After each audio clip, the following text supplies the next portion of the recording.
ولو جعلناه قرآنا أعجميا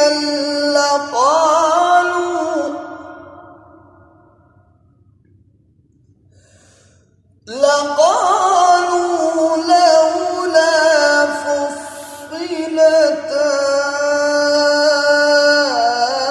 آياته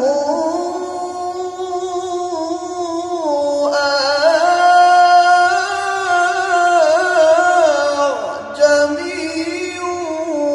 وعربي قل هو للذين آمنوا هدى وشفاء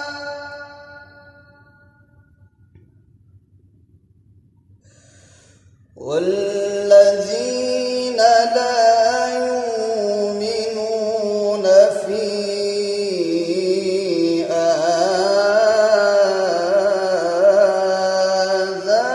آذانهم وقر وهو عليهم عمى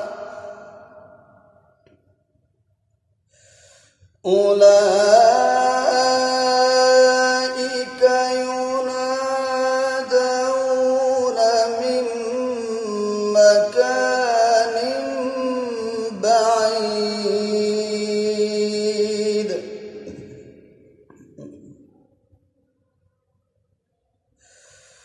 ولقد آتينا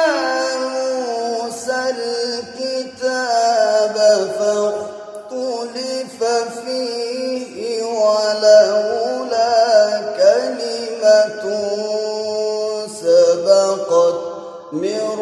ربك لقضي بينهم ولقد آتينا موسى الكتاب فاختلف فيه ولولا كلمة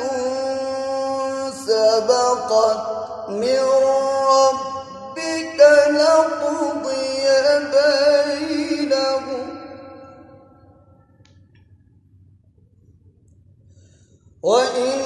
وإنهم لفي شك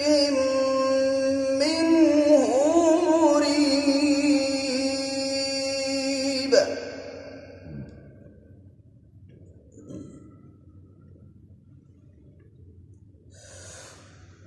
من عمل صالحا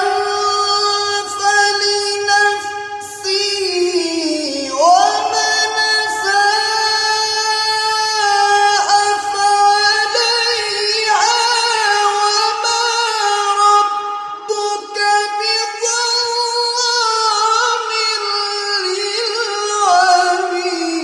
للعبيد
الله